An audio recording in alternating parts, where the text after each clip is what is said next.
Lucky Land Casino, asking people, what's the weirdest place you've gotten lucky? Lucky? In line at the deli, I guess? Aha, in my dentist's office. More than once, actually. Do I have to say? Yes, you do. In the car before my kids' PTA meeting. Really? Yes. Excuse me, what's the weirdest place you've gotten lucky? I never win and tell. Well, there you have it. You can get lucky anywhere, playing at LuckyLandSlots.com. Play for free right now. Are you feeling lucky? No purchase necessary. Void where prohibited by law. 18 plus. Terms and conditions apply. See website for details. Hey guys, it is Ryan. I'm not sure if you know this about me, but I'm a bit of a fun fanatic when I can. I like to work, but I like fun too. It's a thing. And now the truth is out there. I can tell you about my favorite place to have fun. Chumba Casino. They have hundreds of social casino style games to choose from with new games released each week. You can play for free anytime, anywhere. And each day brings a new chance to collect daily bonuses. So join me in the fun. Sign up now at ChumbaCasino.com. No purchase necessary. VGW. Void where prohibited by law. See terms and conditions. 18 plus. Hello, it is Ryan, and I was on a flight the other day playing one of my favorite social spin slot games on ChumbaCasino.com. I looked over at the person sitting next to me, and you know what they were doing?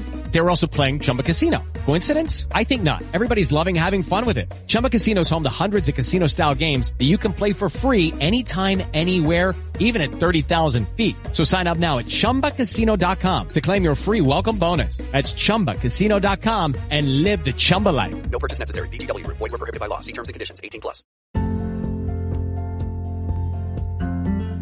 You're listening to the RAP podcast, the Welsh Regional Rugby Appreciation Pod, where we try to cover all the important issues on and off the field in Welsh regional and national rugby. If you'd like to get in touch with the show, all of that information is at the end, so you'll just have to bear with us and get to that bit. In the meantime, enjoy this week's show. So welcome to this week's pod, this week's RAP pod. A little bit different from normal this week. We've got our very first guest. So our guest this week is just a phenomenally nice guy and generally all-round bloody good guy, really. So he coached Wales to a Grand Slam victory in 2005. So look how many Welsh people are around that have coached their national side to a Grand Slam title. Ireland under-20s coach for 5-6 seasons. He coached Swansea to their win over Australia. He's won the league and cup titles with Swansea as well. He coached Ebbw Vale. He coached the Dragons to a successful season. And now he's helping the Ospreys to find their next generation and to put the club back onto a firm footing for the future. And you've got to say he's doing a cracking job. So enjoy this week's pod and enjoy our conversation with the one and only Mike Ruddock. So Mike, we've got Jamie, who's the Dragon supporter. Okay. We've got Reese as the Cardiff supporter, and then Lee down there with the Turks. Okay, brilliant. Well, I'm sort of in the middle a little bit in Swansea. So a foot in the Dragons camp. Obviously, you've been a Gwent boy. Yes. Almost someone.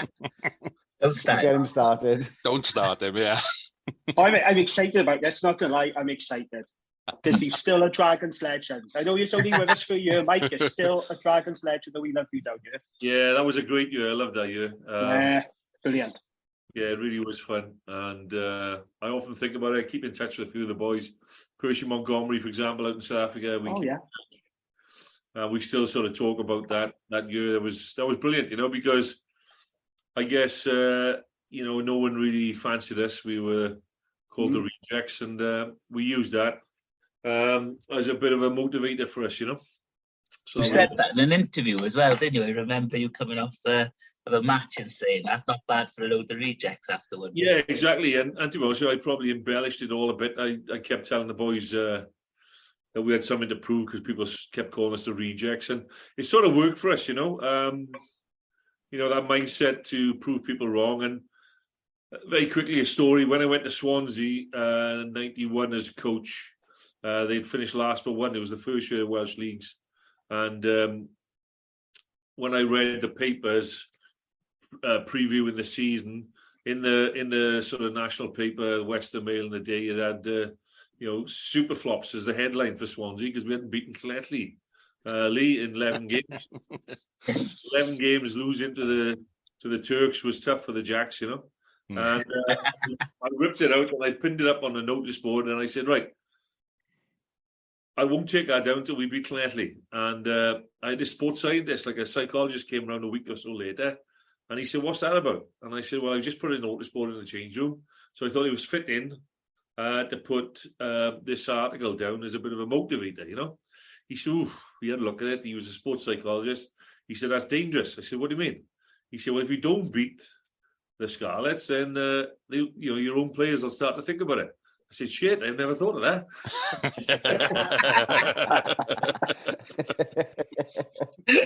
So I said, look, don't worry about that. We beat them, and we did. We beat Llanelli to win the league that first season I was there, thankfully. So we went from last but one to win the league, and it was a bit like how with the Dragons with that, with that sort of rejects tag. You know, it's funny how the underdog thing. I think I'm a big fan of the underdog thing. You know. And well, look at Italy. Psychology, in sports psychology, perhaps some of those methods would be old school, old hat. But it's funny how people I still think can rise to some of that stuff to prove a point. You know, it's tough. It's just as tough sometimes, being right down the top as it is being on the bottom because everybody wants to beat you. You know. Yeah. So do you think that? Do you think that would have affected the performance of some of the boys last Saturday, Mike? Where getting an absolute kick in the week before and all the press and social media now just multiplying it and making it so much worse. Going into that Argentina game would have been a bit of a use that as a motivation, yeah? Yeah. Well, look, it's a dangerous thing, as I said, I guess these days with all the extra detail that's involved in professional coaching. The old school guys, we might have, banged the table a bit on that, but I guess these days where you're looking more at detail and the sort of game plan in more detail, probably it would have come from the players themselves, I'm sure. It might have come in the vibe from the coach and the management team, but I'm sure the players had a chat and said, hey, we're better than this. And let's be honest, boys, for all the sort of science in the game and all the detail around video analysis and game plans and stuff, it's still a collision-based game, and we certainly came second best in the collisions against the All Blacks by a country mile, and that meant they were on the front foot. They kept coming at us because they had what I call green quality ball. They were 2 inches, 3 inches, 6 inches, 2 feet across the gain line, the tackle line, and they were able to recycle quickly and 2-second rucks, and it's very difficult to keep defending that. Whereas last Saturday against the Argentinian team, we got off a line. Our first collisions were more dominant. We were able to knock them back and create amber ball, red ball for them, 5-second rucks rather than 2-second rucks. And then that meant we could get our defence set and come forward. So even though the game has changed, I still think those principles are absolutely, still there in the game. And if you can dominate the collisions, then you can set your defence earlier. You can get off the line smarter and better and faster, and you can get into them second or third time, and force them to kick. So, I think that's really what happened there. And of course, what's the underlying sort of triggers around that and sort of motivations around that? Well, is your mindset, collective mindset to want to get that edge in defence. Obviously, is the fitness element around the strength and conditioning to win those dominant collisions as well. I think a lot of it is just around the mindset, guys. Sorry, yeah. I think Wales just weren't aggressive enough, against New Zealand, and just the way they played. There was a move there, and I think it was Ardy Saver, and he just looked like he wanted it more. He had the ball, he was going forward, and he was dragging tacklers with him, and you could just see the energy he was putting into the aggression. And I think Wales lacked that against the All Blacks, but then they showed a bit more dog then against Argentina last weekend. Yeah, he's pretty special, mate. I wouldn't fancy trying to tackle him too often. So, no one did. But, what you can't afford is to let him run at you off like green quality ball, 2-second rucks before you got a chance to set your defence and perhaps double tackle on him. Get one guy hitting him lower, another guy a bit higher to try and sort of lock him up. If you just let him come off green quality ball, front foot ball, and he's taking you on a one-on-one, like he's going to take a bit of hold in there. So again, it comes back up to that first up tackling, that mindset and that collective desire to start to dominate those first up tackles, and just from a technical point of view as well, I think too often in the game we end up with our hips sideways, and once you start the defense sideways, you'll never win collisions. You have to try and keep your hips square for as long as you can and get forward, and obviously then you've got a chance to react to go in and target the ball or target the ball carrier, or if you're really under pressure, you might have to push out. But you want to try and keep square for as long as you can. See, but I did a load of analysis from the New Zealand game and worked out a few things and studied the videos. And I reckon the reason we lost that game is I did not have my lucky pants on. And then Argentina, absolutely lucky pants, lucky hat, the whole set, and we win. Now, I'm telling you now, boys, that is the secret. More people in Wales need to wear lucky pants and lucky hats for games. We'll have this sorted. Just my view. Well, you clearly don't wear them for the Scarlets match. I won't ask for proof. Do you know what? Quick story around that. So when I coached Wales, there was a local hairdresser in Mumbles, and he's a lovely guy, getting on a bit, but a hell of a lovely guy. And I'd go in and have a chat to him, and we'd be chatting away, and there was a big window in the barbers, and a huge big window, and he'd be waving to people, and there was a lady over the road, he'd wait to her, she'd bring him over a cup of tea. So he was always in the window side, and he very rarely came around the other side to cut the other side of my hair. And I go home, and my wife would say, "My God, who's cut your hair? It's much longer on one side than the other." That's when I had a bit of hair.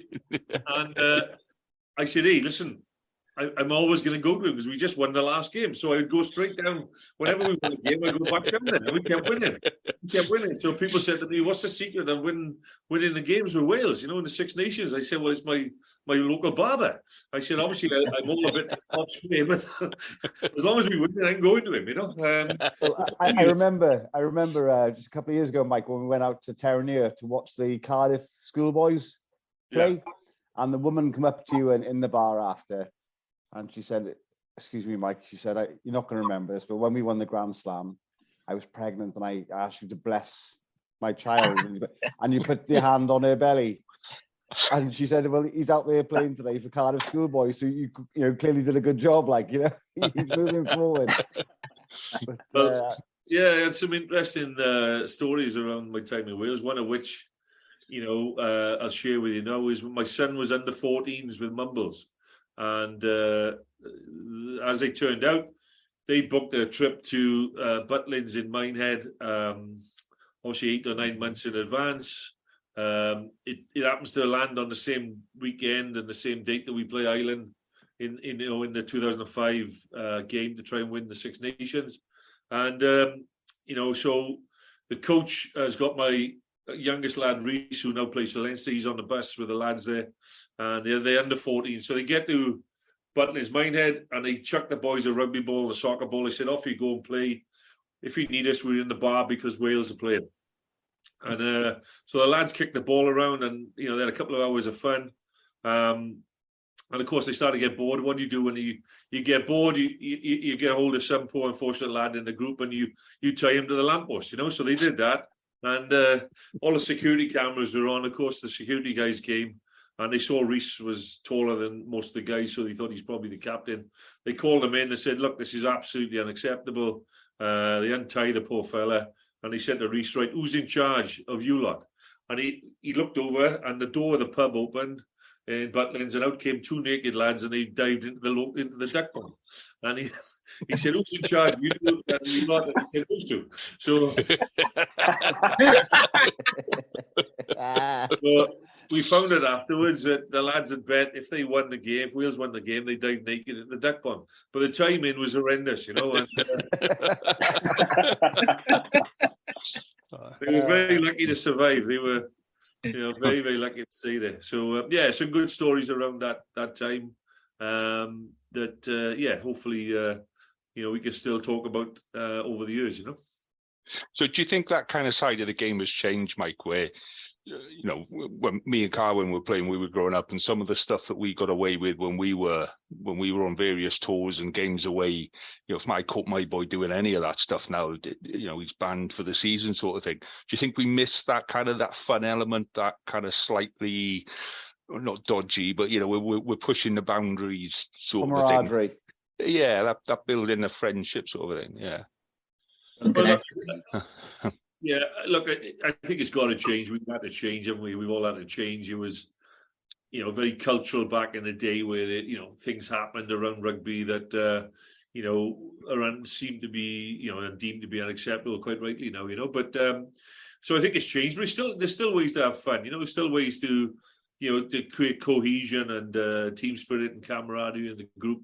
And you just got to change. It's like anything, you evolve and you change, and you know that you'll be innovative around those sort of things. But I still think, you know, we have to be aware that we can't produce robots, you know, and everyone's the same. You know, we have to try and create opportunities, whatever way they are, for, you know, for to allow people to be authentic and allow them to express themselves.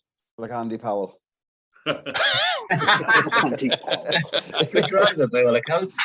I think there's certain levels that you can go to, of course, but you know, I still think that it would be a sad day if everyone is told, you know, that there's only certain ways you can do this and that, and you're never able to push the boundaries a little bit, you know. And one of the frustrations I've got at the moment is around the offload. You know, I just don't see enough offload in the game, and you know, I'm 63 now, but the retired coach in me sort of thinks, well, should I get back and do a little bit on it to try and sort of show people what I mean? And I just think that there's a phenomenon coming into the game now where I would have coached first option, run the bus. So you try and run between defenders and get your hands free and offload. And I would coach people flooding the channels either side, and I'm anticipating that once someone gets the ball, obviously they're either going to pass it or they're going to run to try and bust. And we've got to learn to anticipate those things and read body language and get synergy around that. And our first option should be to run the bust, flood the channel, and expect inside or outside support, you know. And I would play touch games around that. And if somebody didn't get their hands free in the touch to do that after making a half break or a break, I would turn the ball over to the other team. You know, we had to, or if someone didn't support quickly enough, we turned the ball over, because I wanted that to happen. Now I see a lot of teams that just sort of coached, if you know what I mean, to run between the defenders and hit the ground, to recycle, to make it safety first, to get the ball back and then go through phases, you know. And I understand the concept of going through phases, and I understand the concept of building pressure, but it frustrates me that I never see people run the bust and get the offload game going as well, you know. So that's where the decision making comes in for the players, and that's what I mean about creating robots. We've got to make sure that we have, you know, enough latitude in what we do to allow a guy to use his footwork or to run an angle, to hit a line, to be able to get between people, and expect that body language to be read so that there's support either side, you know. And you know, that's what I mean. I don't want, you know, personally, I wouldn't want to just create robots and go to ground, and expect eventually to have a 2-on-1 on the end, you know. Yeah. Does that come from like lower down the system, Mike? Is it like 7s and 8s? Is it 10s to 12s? Do you know what I mean? At what point do we start learning that kind of to look for that offload? Because I used to coach. I'd coach under 7s, and I'd spend most of the session going trying to get them all to run in the same direction. Do you know what I mean? And if I got 5 of them all running in the right direction, I'd had a good session. And I coached a couple of senior teams who struggled to do that. So well done, Lee. No, look, I think we should coach the offload and sidestep. Like I coached the Ireland under 20s for 4 years. I teased the Irish boys that I put the Gwent into the Irish pack, because, you know, I coached most of the Irish pack, Tyke Furlong. The 2 hookers in Ireland now, Dan Sheehan, Ronan Keller were my 2 hookers in Lansdowne. James Ryan came straight out of school, the Irish second row to me in Lansdowne. Ian Henderson I coached in under 20s. Tyke Byrne I coached under 20s and Lansdowne. Jack Conan I coached under-20s, Josh van der Vlier coached under-20s. So, I tease him, I put a bit of Gwent into the Irish pack, and it doesn't go down too well, I can tell you. But I think their comment is my biggest contribution to Irish rugby was in the bedroom, because my two friends, obviously, one is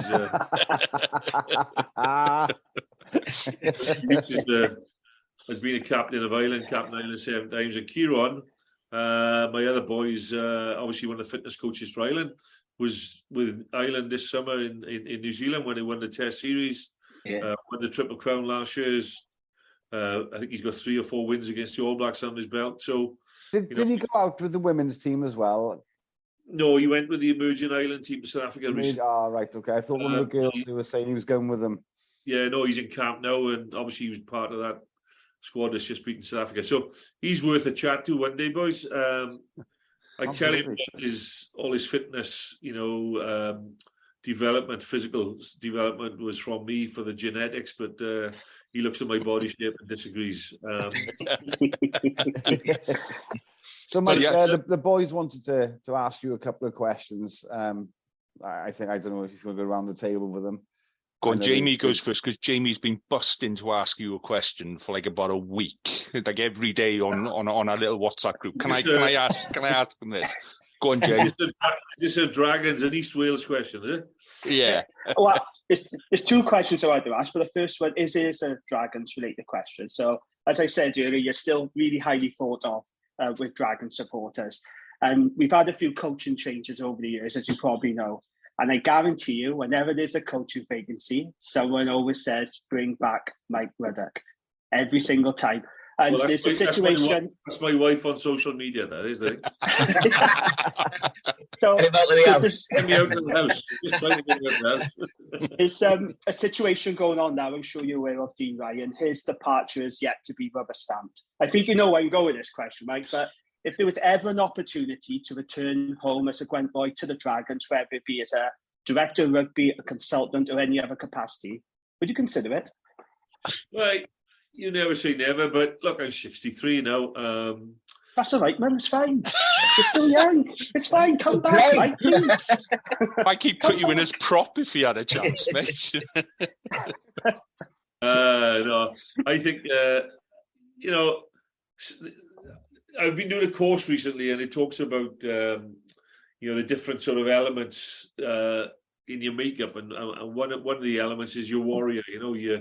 Everyone's got a warrior where you get stuff done, and I think my warrior is still strong, but my king element is probably a little bit of sort of out of the fuel at the moment, so you just lose that little bit of confidence around it, and lose that little bit of sort of X factor around it he might have once had. So I don't know. I did some of my best work, in Ireland. I went through all Ireland leagues with Lansdowne. Like I say, 4 years, 4 World Cups for the Ireland 20s. We went from the bottom tier to the Junior World Cup semi-final, So I think I've done some of my best work the last 10 years. But, I've had more clubs than Jack Nicklaus. And eventually that, the fuel tank starts to empty, and I'm probably feeling that I'm in that point now where I've sort of pretty much given it my best shot, Yeah, That's a no, James. That's a no, mate. Yeah. Yeah. It's a bit disappointing. You can stop asking the question now, right? It's a no. Oh. Well, if you don't ask, you don't get. I had to ask. That's right. Every day. So I was going to ask Mike. Obviously, you do a lot with the development and younger players coming through and things like that. And you mentioned all the players you work with in Ireland. So who have you got your eyes on in Wales now, within the Ospreys and a bit further, and like Swansea Uni and places like that? Don't give away any secrets now. He's a Scarlet fan, yeah. What's it like? What's the system coming through? Is it full or are we going to be scraping? Yeah, no, I think it's very exciting. There's a lot of good things happening. I'll be honest, I think it was really tough after COVID. Yeah, I'm starting to see how things are working. Obviously, I'd spent 10 years in Ireland where the system was pretty streamlined. You had all those fantastic rugby colleges, St. Michael's, Clongerswood, Blackrock College, Ternew College, Castlelock College, all these great schools. And they would go into the Leinster Cup. I mean, you would have, you'd have 10,000 watching the game. At the final, you'd have 18,000 at the RDS. So and Leinster would just pick their their academy players out of that showcase competition. So it was tailor made. I think in Wales we've got a slightly different system. We've got schools and we've got colleges. We've got a junior academy, we've got a senior academy. So I've had to learn around how all that works. And then we've got, the Bucks League, which is, becoming more and more prominent. And then we got the semi-pro tier as well, the likes of Swansea, Bridgend, Aberystwyth in our region. So there's quite a number of layers around that. And I think that part of the conversations that the WRU are having with the regions around the future are making sort of adjustments or potential adjustments around how the pathway is going to work. So I'll be waiting to see how that operates. But in terms of talent, I mean, there's loads of talent coming through. You only got to look at someone like Joe Hawkins for us, who's made the national squad recently. Yeah. He's a hugely talented lad. I coached his father and his uncle back in the day. So the genetics are there, and he's a smashing lad too. And he started for the Wales under-20s. He captained the Wales under-20s, and then's got into the national squad. I think he got picked for the Ospreys when he was 18. So you got lads like him who are already emerging, a super talent. And then you got guys like Morgan Morse, I think, who's from with us, number 8, who's played for Wales under-20s when he's 17. I mean, I heard a lot about him, and sometimes when you hear so much about a kid, you go watch and you perhaps a little bit disappointed. But as soon as I saw him within 10 minutes, you go, wow, that kid can play. He's a bit special. So yeah, there's a few like that, a setup, and certainly those two stand out. One of the biggest challenges we got, and I guess where I'm spending a lot of my time now, is we got a very good academy, a very good pathway, and a very good academy manager, Gareth Walters, and staff with a lot of ex-internationals coaching in our pathway. So one of the things I'm trying to do is create a second tier, create a little bit more competition. We bring in targeting sort of Welsh qualified players in England and bringing them into Swansea University, or bringing them into Swansea Rugby Club, for example. We just recently got a lad down from Saracens who was in the England under-18s, but he's Welsh qualified. We've convinced him to come to us. We fixed him up with an apprenticeship. So I've been working with the private sector to get things like apprenticeships organised. Been working with Swansea University to get bursaries organised, and with the private sector around bursaries as well. So we're all very excited about that. I think there's a chance for us to, we've been losing a lot of talent. Like we lost talent like Dav Jenkins, Ollie Burrows, both went to Exeter. So we've got to try and convince the next crop not to go to somewhere like Exeter, but stay with us, either get an apprenticeship or get into third level education, Swansea University, and build our stronger and wider talent pool because of those systems, Absolutely, yeah. So with Dav Jenkins then, so was he 19, 6'8", 19, and likely to come on at some point on Saturday. How would you prepare somebody that age for something that big? Do you know what I mean? That's going to be massive for him, isn't it? Well, you've already prepared him because he's played age grade rugby, he's played international rugby all the way through. It's what he dreamed of, playing in the back garden, in the back. Yeah, so Reece was 19. He got called out under Declan Kidney to join the full Ireland tour, and his first game was against the New Zealand Maoris. He's 19 years of age, and I'm thinking, oh my God, that's going to be so physical.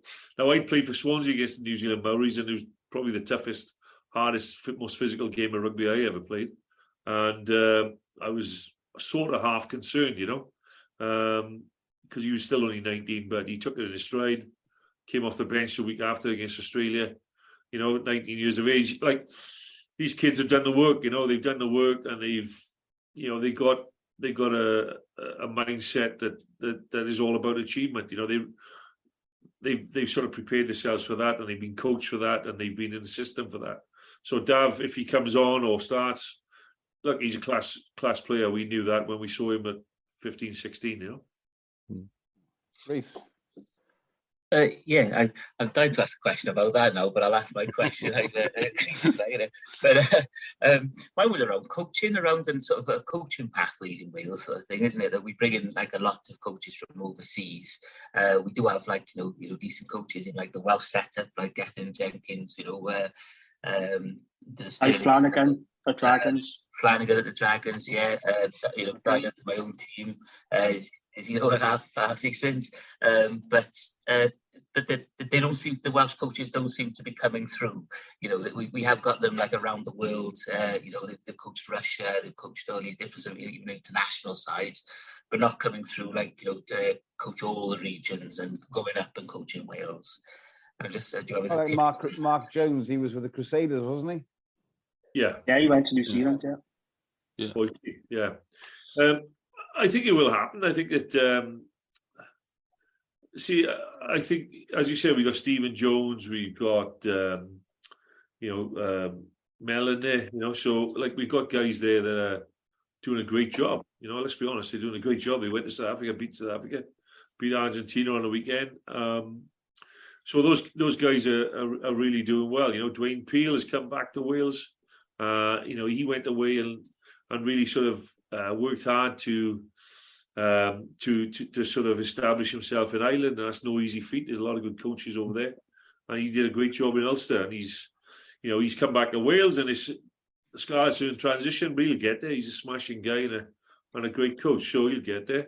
But it's not an easy one, is it? There's a lot. There's a lot, like I said, about me getting back as a head coach. I mean, you need a lot of fuel to do that. There's so many demands on you, So I think we'll eventually have a Welsh coach again. But I think that there's no rush for that. I think we need to, get the best people there and get the best coaches there, and whoever that might be, and take the learnings from that and help mentor the younger coaches. So that whenever when they get the chance, they're ready, and especially in Wales, right? I always say, when I was Welsh coach, I used to speak at a dinner and I'd say, look, we're a unique nation. We got 20,000 registered Welsh rugby players and 3 million registered Welsh selectors. Everybody, thinks they can pick a better team than the Welsh coach. So, it's this podcast represents that. And we're shit. We're really, really poor at it. I think I'm on with a few selectors here, right? So, but I tell a quick story about, I just got a job for Wales, and I only played a couple of tests.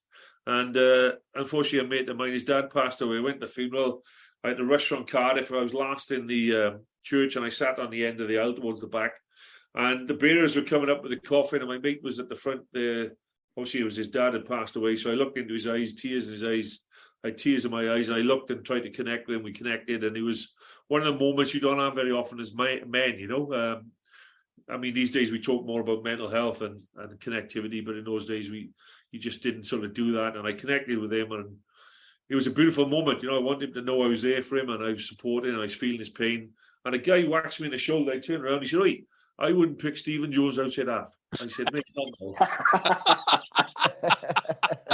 on now, right?" And I reconnected, and tears again, and I sort of welled up, and then bang, he hits me again. He said, "And I wouldn't pick Thomas fullback."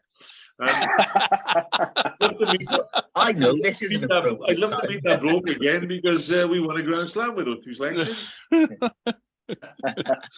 Well, that's part of what makes Wales the way it is, isn't it, Mike? It's the passion of the supporters, the passion of the people around.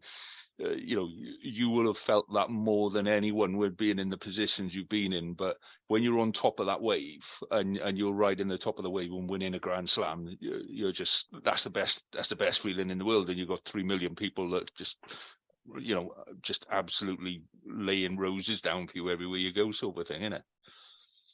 Yeah, look, I mean, there was a bit of that about it, but I mean, genuinely and honestly, I can look you in the eye and say that. To me, right, I'd grown up as a kid watching, Gareth Edwards, JPR Williams. I played rugby with JPR Williams at one stage, but I caught the tail end of those guys like Ray Gravel I played against, So, I'd grown up watching those guys in the 70s winning Triple Crowns and Grand Slams for fun. So, I was spoilt. And all of a sudden we went, 27 years without winning, anything. So, the timing worked out for me. And that season was pretty magical, really. So to see the looks on everyone's faces that hadn't seen, a Triple Crown sort of Grand Slam type season, was just amazing, really. And, I still think about the scenes in Cardiff that day. You might have heard the story, but Reggie Corrigan, who I coached in Leinster, the former Leinster captain and Ireland captain, Reggie, from the Greystones club, he told me that day we played Ireland, they had a great team meeting. He said they were all bouncing. He couldn't wait to get out there to get into us and spoil the party. And that was sort of the strap line was, let's spoil their party. And he said we would have run through a brick wall. He said we got down to the front door of the hotel. It was a 15-meter walk to the bus. He said it took us about 15, 20 minutes to get on the bus. There were so many Welsh fans, we couldn't get through them. We got on the bus and we were like, only supposed to be 10 minutes to the ground. It took us about half an hour because we couldn't get through the fans. And he said, well, we all looked at each other. We knew we would beat. Well, we knew we would beat then. So we'd gone from this great team talk to, demoralisation, really, on the bus. So the power of the Welsh fans is amazing. Yeah, absolutely. So, Mike, they talked about the coaching and the pathways, and mine's obviously specifically about the Ospreys. This season we signed young Jack Walsh here, and I think he's a fantastic player. But I think he's the only signing we've made. Is that because there is quite a lot of depth there via the academy to bring players through? Because my worry is now, we're going away to South Africa now next week, I think it is, and we don't have the depth because we've lost a lot of players to the national squad who aren't being released for those issues. And do we have that backup in the Ospreys, in the development, to bring these players forward so we don't lose ground in the league as well? Well, I don't necessarily get involved in the senior recruitment. From time to time, I'm asked to help out in certain ways. So, for example, Jack Regan, the second row of the lock from originally from Ireland, I knew about him, and through my contacts, I was able to track him down in New Zealand, put the guys in touch with him. So, Will Hickey, I think, is on the plane, the back rower from the Irish lad that was in the Leinster Academy, let go. I went for him. But these would be more pathway players getting into transition and into the senior squad, So yeah. I know Party do exactly what the Ospreys do at the very top level with their recruitment. What my part of my role and part of my brief is to make sure we got a bigger talent pool available and a more depth to what we do, So you'd have to ask that question to the senior coaches, senior management. But I trust. Obviously, I was part of the panel that put Toby Booth in place. So, he's a great coach. Very good coach, yeah. very experienced. He's very honest, I think. Yeah, and very composed, knows his nuts and bolts inside out. So, look, we're in great hands there. So, I think that, Toby, like all good coaches, will recognise that, there could be a transitional phase where, we got the senior guys away and we need to get some of these other guys in that sort of middle section up a little bit further up the track. But hey, that's the same for everyone, right? And you undertake these type of fixtures to learn about the guys and for them to learn what it takes to get to the level that the international guys are at. So, and I tell a story that I learned, the hard way really over the years was, there's every team has got sort of a cycle, and the first part is growth, and then maturity, and then decline. And what Alex Ferguson was fantastic at was predicting the decline of the team, and he would make adjustments and perhaps bring youngsters in to replace some of the elder statesmen who were still playing well, and the fans would say, "What's he doing? Replacing this guy is fantastic." But he'd already planned to sort of be able to create those changes to make sure that the team never went into decline, and I think that's a fantastic skill. That's quite a unique skill. It's not easy. But the reality is when you take all those internationals out of any team, or if you lose a lot of players through injury, you can have a period of growth. And when you're growing, you're learning. And you're going to have to learn some tough lessons from time to time. Doesn't mean we won't win in South Africa. I hope we do. But what I'm saying is the only way to get to maturity is to put the miles on the clock. So, we've got to be prepared, whether it's the Welsh team, whether it's any one of the regional teams, we've got to be prepared now to, to invest in our younger players and invest in the next generation, and realise that you can't go from growth to maturity in one step. You've got to work your way through it, And, on a micro level, I still have it with Lansdowne. I went through all island leagues in 8 years, but every second year, we'd lose a ton of players. The Irish love to travel, so I'd have boys going to North America, they'd go to Dubai, they'd have guys retire, and we pushed a lot of guys into professional rugby, thank God. We pushed loads of guys. If you look at the Connacht team, pretty much the Connacht squad is based on my old Lansdowne teams, But every 2 or 3 years, Paul Boyle, the number 8, Oshin Dowell in the second row, Tom Farrell, Tom Daly in the centre, those sort of guys all played for me in Lansdowne. So, if you, Heffernan and the Hook, I was a Lansdowne boy, so you'd lose those guys. They'd move up the ladder. So then you'd have to bring, like I say, James Ryan came to me at 19. With Max Deegan, who's in the Irish squad, I think this weekend on number 8. Came off the bench last weekend. So, I remember taking those as 19-year-olds down to Young Munster. The Killing Fields is known as, And I remember talking to them after the game. I said, boys, you've just become men. They had to defend a series of 5-metre lineouts for about 20 minutes. And, they never experienced anything like it in schoolboy rugby. And we lost the game. But, I could see that, they'd had a few games with me earlier, but I could see that was a real test for them, and they came through it, and you could tell they were going to kick on. And that's what you got to do. You got to go through those sort of downturns as well to get the miles on the clock for those kids to come through, Yeah. No, thank you. Well, I'm really pleased to hear that as a Scarlet. give them all. The future's bright. Well, it is, and like I say, we just got to stick in there, guys. And it can change. I mean, you've only got to look at one of the worst days for Welsh rugby was in South Africa when we lost 90-odd points. But I think Dennis John made a point after that game, and I've got a huge regard for Dennis. Coached against him, I coached with him for Wales A. We did a good few seasons together for the Wales A team.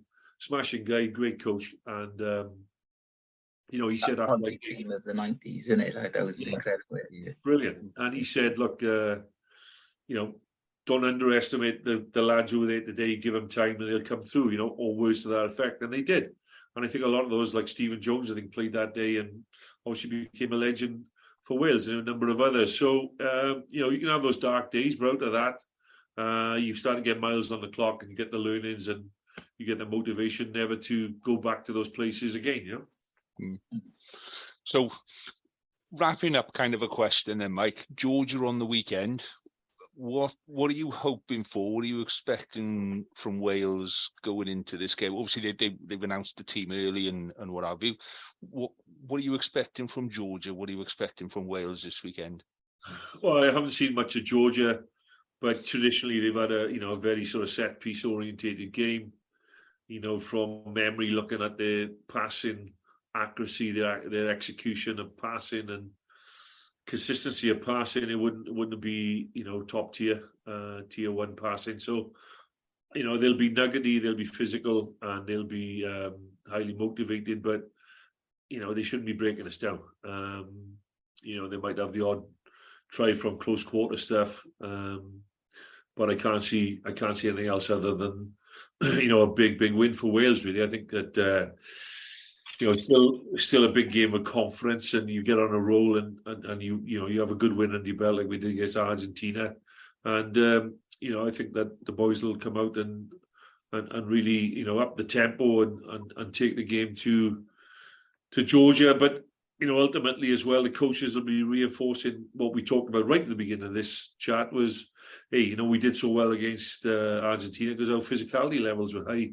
So get the physicality again and get that get that tempo into it. And I must say, I was really impressed with, with our back three. I thought Zammit at full back was a really good selection. And in fact, I remember when against the All Blacks when we had to move Gareth Anscombe to full back. He was a great player, but what you gain in experience and fantastic safety under the high ball and kicking skills, you probably lose the fact that you haven't got an out and out winger type back three winger. I like the principle of three wings. So from a personal point of view, I think it's very threatening for the Welsh style. So I think it was. I think moving Zammit in there was a really inspired selection. And do you think Italy will beat South Africa this weekend to have like 3 in a row?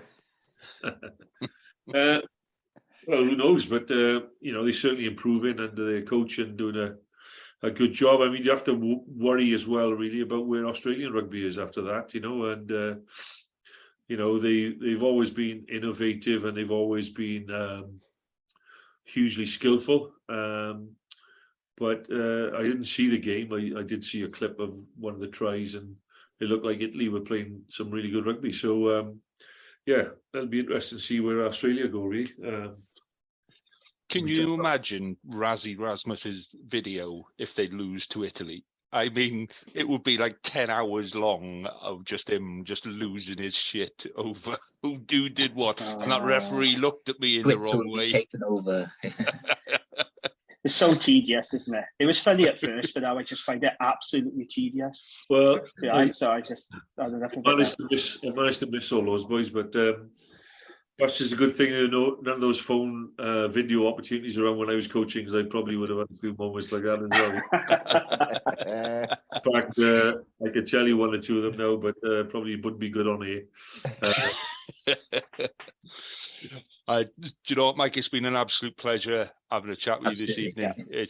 And I know the boys have been really, especially Jamie's going to ask you one more time, please come and coach for the Dragons. But he's just going to slip that in. But Mike, there's no pressure, Mike. But if you ever do fancy coming back to the Dragons, the door is open. We want you back. No pressure, Mike. That's really good of you. And I've got to say, I had a great reception down there the other day. I went down, I did a Q&A before the Ospreys game, and a big shout out to Paul Ted Castle, who looked after me in his hospitality box, and all the guys there. But the fact is, Di Flank is doing a fantastic job for you, and I'm enjoying my stuff for the Ospreys as well. So Di, but I'm proud that I coached the Dragons. I'm proud that I had that season there, and I've got memories forever. And you know what? That's the big thing about coaching and playing rugby, is it does give you, memories forever. And I've been very lucky. Like I said, I've had, 35 years of coaching. So I'd like to think I've done my shift and got some fantastic memories. Cheers, Mike. Giving us some, Thank you. Certainly giving us some memories tonight, Mike. So thank you for your time, and I'd like to say I wish you all the best for the season, but I'm a Scarlet, you're an Osprey, so I wish you an adequate rest of the season against everybody else, not against us. But it's been a pleasure tonight, mate. Thank you very much. Thanks very much. Cheers, Mike. Thanks for inviting me on, and I wish you every success with this podcast. And Carolyn, you promised me a $5,000 fee for this, so I'll send you my bank details. Yeah, it'll be with the Christmas list. Don't worry.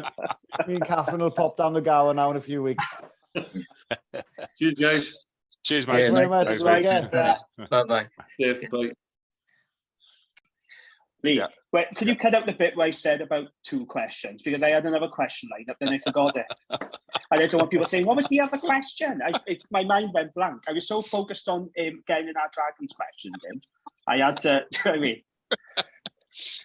Yeah. I was so starstruck. I was so starstruck. I was like looking at her, just nodding. When Carolyn said, and Reese got a question for you, inside my stomach went, I just can't remember that second question. My mind went blank. I thought I got another one. I thought, oh, fuck, I don't know what this is. Reese was not ready for that introduction. That was funny. I was absolutely fantastic from Mike, but we did forget to do drink of the week, boys. So priorities. Right, sorry, Lee, I'll go first because I got to go to the toilet because I've been drinking all the way through this. So I'm drinking Third Eye Blind, which I've never heard of before. And I've only just noticed now, there's a little sign at the bottom saying it's gluten-free.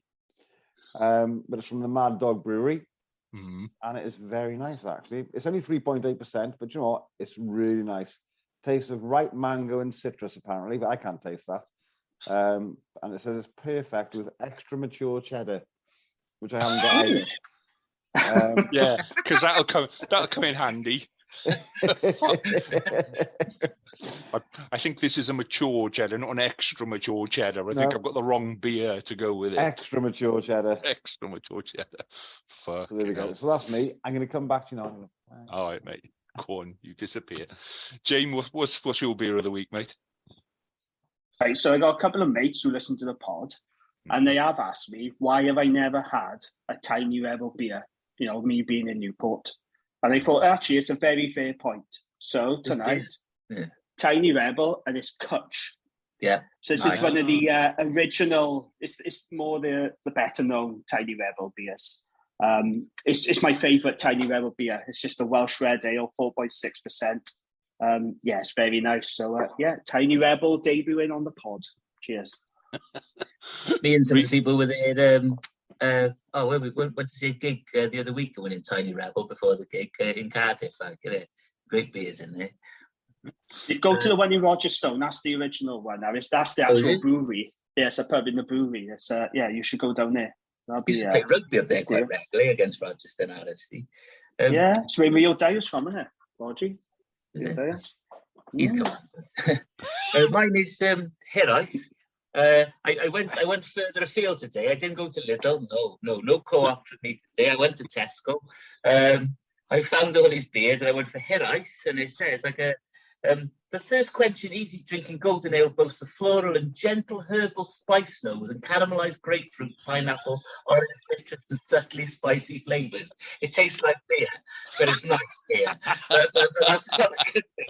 My palate isn't advanced enough to get all those notes, but it's really nice. Yeah. I had that a couple of weeks ago. I had that because it's along the Tesco shelf, isn't it? Yeah. Yeah. So I've gone for a very traditional feeling foul IPA, and I can the first sip of it, and I went, "Oh yeah, remember why I stopped drinking this?" When it hits the back of your throat, and you go, it's so so after about the third or fourth mouthful, but you're committed to it. Then you pour the glass. You've kind of got to commit to the whole glass because otherwise you just look stupid. Right. So, once you pass the first kind of 3 or 4 mouthfuls, it's either I've lost all sense of taste or it starts to mellow, and it's okay. So we're on it's okay. I got to be fair, boys. I think the reason I went to Tesco is I lost all sense of perspective because we were speaking to Mike Ruddock. And I was thinking about, should I wear my Cardiff jersey? Should I wear my own Cardiff jersey? What beer shall I have? I was micromanaging myself. Before we started. Overthinking a little bit there. Oh my God! Yeah. You even had a haircut for it, mate. I mean, that's how important it was. Yeah. Me and Jamie look more like Reece Ruddock now. Yeah. Right, so let's just finish off then with our expectations we'll do a little bit on Argentina and a little bit on Georgia. What will we impressed with Argentina? Because obviously Mike can't talk like a fan. He can't say so and so was shit and so was amazing. He's a very good corporate man. So what did we genuinely think of the Argentina game, and what are we expecting in Georgia? Well, I thought we had a lot more fire in our belly for that game. They did not want to lose.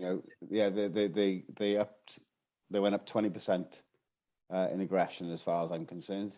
And like Mike said about Luis Rizame, I thought he was excellent. And I thought Rio Dyer had a good game. He had a couple of mistakes, some that went against him, which would be fair to say. But I think what a future that boy's got. Yeah, absolutely. And I got to be honest, even as an exactly. But as an Ospreys fan, the first time I saw him, he played. I think it was his debut for the Dragons against the Ospreys, I think it was, and he scored against us. I was like, that boy's got a future. You know, I mean, what a player.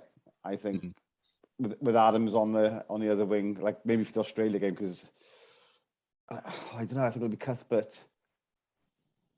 It'll be Cuthbert, Adams and Dyer, possibly Cuthbert, Adams at fullback, because Zamo's got to go back to Gloucester. Yeah, he won't be there, will he? He'll be home. The back three played really well, I thought, against Argentina.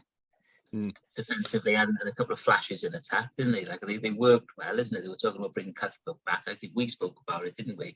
But I thought, you know, for a man who hasn't played for a while, he did quite well. The defensive effort, I thought, was brilliant. But not only just like the effort itself, but the thinking behind it. Everybody knew where they should be, and played for each other, so to speak. Yeah, it wasn't perfect, was it? Let's be honest. This wasn't a perfect performance, but after that All Blacks debacle, Wales needed to respond. And in fairness, we did. You know, I thought our defence was really good. They had to win. You know, yeah, exactly. They had to, you know, prove a point, and I think they did. You talk about Lewis Rees-Zammit, yeah, I think that worked, him at fullback. I think that really worked. I was super impressed with Jack Morgan coming off the bench. I thought he made a hell of an impact. And fair play to him. I got to give a shout out to Jack Morgan, you know, because, you know, last time Pivac came out with that guff, didn't he, about him not being strong enough over the ball, even though he had the most turnovers in the URC at the time. He's gone away. He's bulked up. He's done everything that Pivac has asked him to do. And, you know, he was putting in an excellent performance, you know, and fair play to him. And I'm glad he's starting, you know, because he's a very, very talented player. He was excellent. He was he made a real impact. And I will put a word out as well for Dylan Lewis, because I'm not a big fan of Dylan Lewis, but I will always give credit where it's due. I thought he did really well on that South Africa tour, and I praised him then. And I thought he had a very good game. He's very Argentina, good, and I will give him credit. He's very good. Like one of the boys in the terraces has come up with a theory that the back row are getting less and less prominent. I guess we've already argued against that today, haven't we? Like at the breakdown, and because of the way that people are coming in and hitting the rucks and what have you, the smaller loose forwards are getting like smashed up a lot more. While it's the props that like your Ken Owens and Dylan Lewis is like for Cardiff all the time. Going into that, he gets on his ball, he's strong, and he jackals. And I think he got a few jackals or one jackal on against Argentina.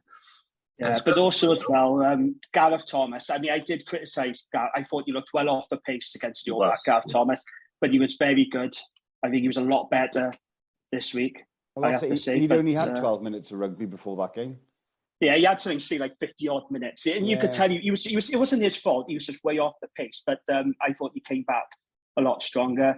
It was quite fitting for Tulupe to have man of the match on his 32nd.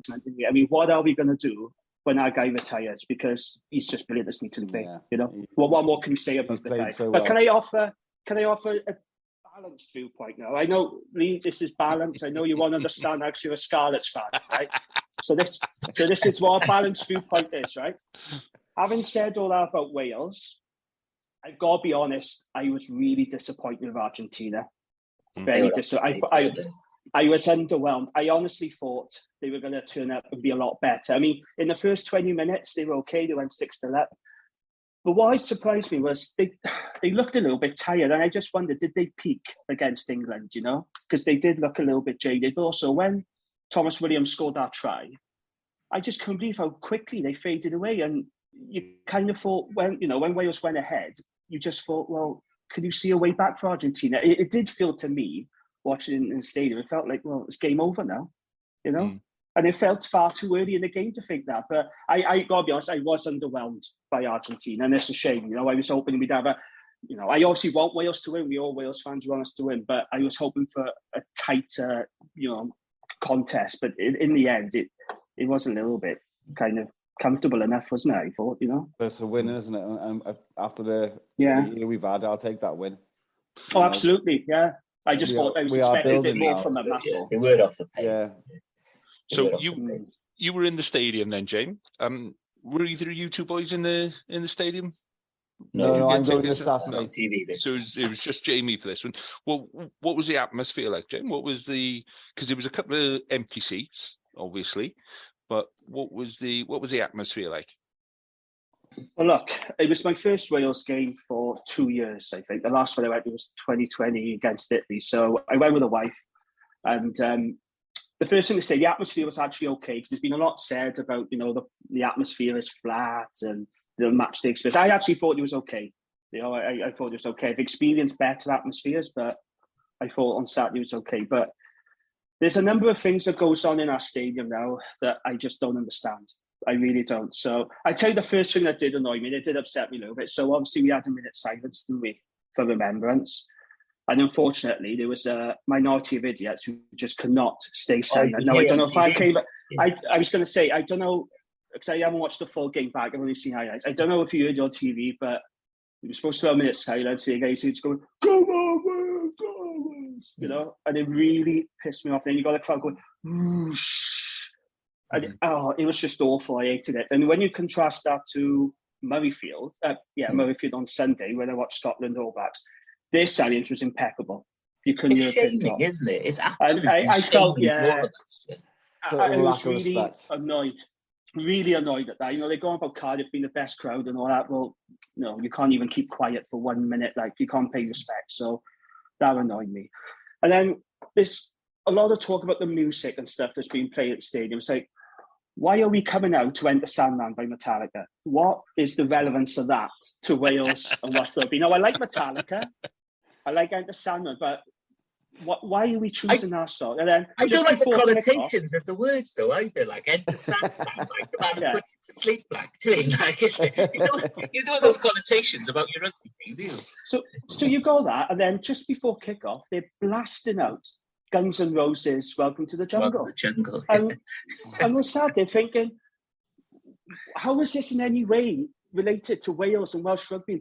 It doesn't mean anything, does it? When you watch the football, they go, Moel Hyd, and they go, Zombie Nation. Well, Zombie Nation is connected to Welsh football, isn't it? That's their anthem. And I was just a little bit puzzled. Why are we choosing these particular songs? And then, of course, you get the Mexican wave. I mean, I absolutely hate Mexican. Mexican waves can fuck off. I will never take part in them. I hate them. And that game didn't deserve a Mexican wave. They say Mexican waves happen because the crowd gets bored, don't they? The sign of a bored crowd. It wasn't a boring game. I was thinking there, we haven't had a proper rant, and then it came here we go. Just like... He's not finished yet. I can't be doing with Mexican wave. I don't know why I don't like them. And, we didn't get it, but everyone's going, hey, Jen, just sat down, and you go, ooh. I was like, oh, fuck off, I'm not interested. What about the... I don't care. What about that? Well, I was just about to come on to this, so I need someone to explain this to me, because I'm confused, right? So we're sat there watching the game, and all of a sudden, people get out their phones, and they got their flashlights, and they're doing this. And we're like, what the fuck's going on here then? Jed said, what's all this about? I said, I haven't got a clue. It was like being at an Ed Sheeran concert. Now, is it a new... Because I'm out of the loop, right, with Wales. Like I say, I haven't been to a game for 2 years. So maybe this is what they do now in the stadium. That's the first I've seen but it. Why do they do it? No, why? What's the relevance? Bullshit, why the fuck? I'm not a Barry Manilow gig. I'm not a fucking rugby game. Why are you flashing your lights like that? I don't get it. Barry Manilow, Yeah, no, it's absolutely. Really, if anyone knows, somebody explain it to me, because I want to know. Maybe there is a reason for it, and maybe it's been going on longer than I've realised. Like I said, I'm out of the loop with it now, but I just don't understand why that came about and some of the things that are going on in our stadium. So it was all right, decent day out. And that was all right. That was all right. Fuck, can you imagine a bad game? You got to the international, you won the international, but you were really pissed off. Great day out then, average day. No, I did enjoy the day. I did actually enjoy the day. There was just things that go on in our state. I think the pre-match entertainment could be better. I do think the WRU need a rethink. They need to look at the FAW, the Welsh football, and see what they're doing. They need to connect more with the fans. They need more choirs. They just need not the Super Bowl, is it? Well, it doesn't feel Rihanna authentic. On centre stage there or something. Yeah, it doesn't feel authentic at the moment. It doesn't feel genuine. It doesn't feel Welsh. It just feels very sort of like commercial and just very, emotions. Yeah, and it just... Yeah, I'm going to sound old man yells at cloud here, but it's not as good as previous match days I've had at the stadium. I've got to be honest. I just like it when it's basically got the choirs and the singing. They don't sing in the stadium. Like, nobody's sung. You've had the old Wales, Wales. No one's singing hymns and arias. No one's singing Bread of Heaven. It's. Yeah, it's well, like that's just my take on it. Over the tannoy, isn't it? If they do sing, it started off over the tannoy. Like, we were lucky. Like against the All Blacks, we were sat next to the choir. So every now and again, they just burst into song, and it was beautiful. Yeah. Well, I've had my rant now anyway, so that was my match. Do you feel better, Jamie? Do you feel better? Yeah, it's a bit like therapy. This part, I quite like it. I just need someone to talk to, boys. That's all. Next time I need some shirts ironing, I'm going to start talking to Jamie about match day experience, and then just hold the shirts either side of him and catch the steam coming out of his ears, and then the temperature coming off his face. Go on, James. Go on, tell us about that. I've got a few creases left in my shirt to shake out. What's the Jamie rating? Yeah. He's on a 10. Yeah. His face is like a red tomato. Come on, we got it. So don't forget, in the diary, like you said, for next year or April, we're all going to be going to the with our rap flag to the Judgment Day. I'm up for that. That day out. That could be a good plan, I think. Yeah. Do you boys like Judgment Day? Because Judgment Day does divide a lot of people. The season ticket holders hate it because they say, well, we've lost a home game now, and I know a lot of Dragons fans are pretty miffed that, technically it is our home game, but it's not, because, we're playing at the Principality, not Bonnie Parade, and people like it, when we're playing at home, especially in the derby. So what do you boys figure? The last one I went to, sorry, go on. So yeah, the last one I went to, I had a great day. I really enjoyed it. I watched both matches. The atmosphere was good. I got no bad word to say about it. I mean, it's taken a while to get going, but I think if you get real rugby fans in that stadium and they stay for both games, it's a cracking atmosphere. I think the key to it is staying for both games. Yeah, no, absolutely. I've been to two, and it's usually Scarlets Dragons first. I know, usually Ospreys Cardiff first, isn't it? And then come the second game. So you've got to get in for that first game. You can't turn up late for the Scarlets Dragons game. You have to be in the stadium for that first game. But then after that first game finishes, half of us go and get a beer and a hot dog and a burger, and then most of the Ospreys and Scarlets fans go home.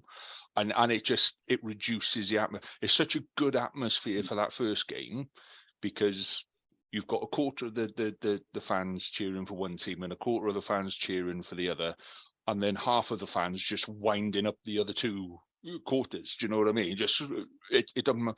I was sat next to a Dragon supporter for one of them, and I can't remember. I cheered for something, and then I booed for something, and he turned to me and he went, "You were cheering him just now." I said, "I don't fucking care, mate." Is it winding you up? Yeah, it is. Good. We're doing the job then, aren't we? And, it's just that kind of atmosphere of it's enjoyment. Everybody just kind of pitching in together, and it feels right. Yeah. But then when everybody goes home, it just feels a bit empty then, Yeah. It is a good day out. I've been to a few of them now when they were still going, and I'm up for going to this one as well, sort of thing. But what I like about it is just what you said about like sitting in a line with like the four sets of fans just all around you, dotted like and stuff like that, and having chats with people about how the season's going and what have you, winding each other up. And I like that bit of it. Like, and I stay for the two games because it's a treat, isn't it? Like, I can get in with my season ticket and that's a day of rugby, isn't it? I think that's the day we were on TV together, actually. We went to one of them together, Reece. Yeah. We've been to one of the Liberty Stadium, just Cardiff Ospreys, and then one of those, isn't it? Yeah, and then we went home after the first game. I went to the pub after the first game. I can't remember. Well, we got drunk after the first game. I took my under 12s on tour to Judgment Day. We played some games. That's when I saw you, Cowan. Yeah, and we were playing Llandaff. Yeah, and then so we took them to the game the day after. Oh my God, I had 22 14-year-olds, and they were like about 10 parents, so your numbers were fine. But have you ever tried controlling 22 14-year-olds in the stadium. And we gave them all hats to wear, like obvious hats, so we could just count the hats, 1, 2, 3, 4, 21, 22, we're fine. And by the end of the first game, I could count like 6 hats. And you're like, this is not going well, and you spend the whole of the second game just trying to find 22 players and just like, sit still. All of you, just sit there. Don't move. I need the toilet. I don't care. Just sit there until the end of the game. Go at the end of the game. I don't just fucking sit still. So my enjoyment of that game was kind of, my stress levels, shall we say, were not at a level where I could enjoy the game. But yeah, that was my second. Tickets are dearer though, aren't they, this time as well? I think there's been a lot of fans are moaning because it was around, it used to be like £10-15 mark in there from the last round, I think. But they're £35 now, and there's a lot of people picking off. But I think, but then I think you are getting 2 games of rugby for that. You might not care about the other 2 terms, so it's like you got to weigh it up. But it is a bit of an increase, so it will be interesting to see what the crowded headers like. A season ticket holders. Yeah, so we get our tickets free. So as a drag seat talking now, I got to apply for a ticket. I'll get that free, and I can apply for other tickets, friends and family. But for the general sale tickets, you've got to pay. It'll be £35. So. I'm looking forward to it. I've been to a couple; they've been okay. The last one I went to, it was actually Dragons' first time of winning a judgment. They beat the Scarlets. Remember that, Lee? I remember it well. That penalty. Yeah, brilliant game, wasn't it? Yeah, that was my last judgment day. Yeah. The referee. Moving on. Sorry, Lee. Don't mean to interrupt. Moving on. What's the score line going to be? I would say let's wrap it up with score lines for the weekend, and then. That would be done. Go on, Jamie, you go for. Well, I quite like the team that Wales have gone with. It's actually stronger than I, anticipated. I mean, it's only been 6 changes. When you look at the past, we've made wholesale changes, and sometimes we've come unstuck. So I like the selection. Yeah, I think Wales will win. I don't think they're going to blow Georgia away. I think it'll probably be about 10 points, something like that. But I'm looking forward to it. It should be a good one, I think. Hopefully. Okay, so just. Wales I'm by 10. Wales by 10, is it? Right, so Jamie's saying Wales by 10, yeah. Go on, Reece. I'm going to say 25-10 to Wales. I like the selection. I like not only the fact that we've chosen the stronger side, but we've put in like new players coming in next to sort of like Carter next to Beards and so forth. Yeah. That's actually and then players that can come off the bench and play next to experienced players. So it's. So hopefully, like what usually happens, like what Jamie was saying, when we make those wholesale changes and there's no it looks like there's no plan. Hopefully that won't be in existence. I just want to say as well, like when Jamie said about the All Blacks earlier on, my wife walked into the room. She's a Kiwi, and what have you, just looked at me. So I want to say my level of professionalism here. She looked at me, burst out laughing at the score, and walked out the room. That's not nice. That's not nice. Held it together for the sake of the pod, man. Yeah, me. Carwyn, what's your predictions, mate? 36-12 to Wales.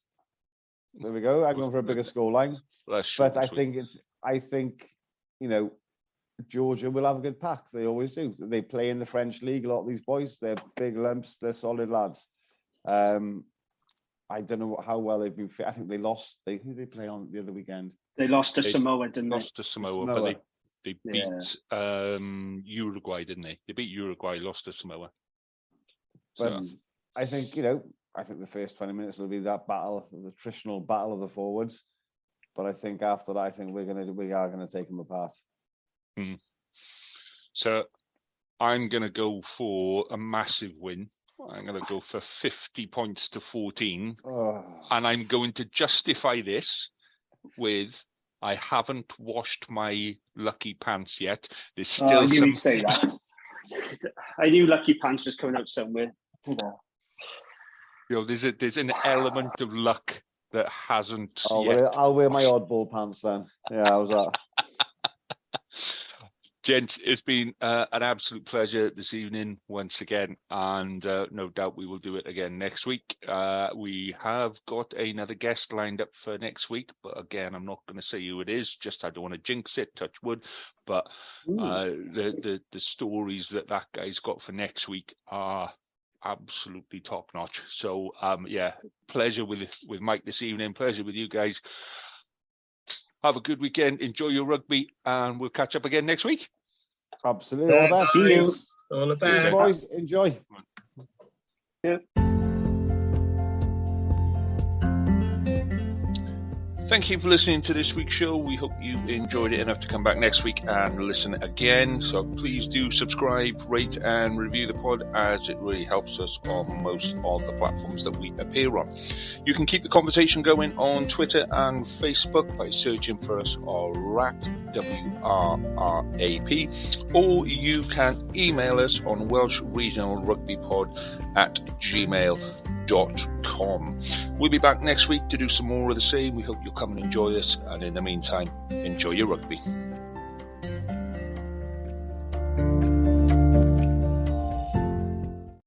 Sports Social Podcast Network. Hey guys, it is Ryan. I'm not sure if you know this about me, but I'm a bit of a fun fanatic when I can. I like to work, but I like fun too. It's a thing. And now the truth is out there. I can tell you about my favorite place to have fun. Chumba Casino. They have hundreds of social casino style games to choose from, with new games released each week. You can play for free anytime, anywhere, and each day brings a new chance to collect daily bonuses. So join me in the fun. Sign up now at ChumbaCasino.com. No purchase necessary. VGW Group. Void where prohibited by law. See terms and conditions. 18+.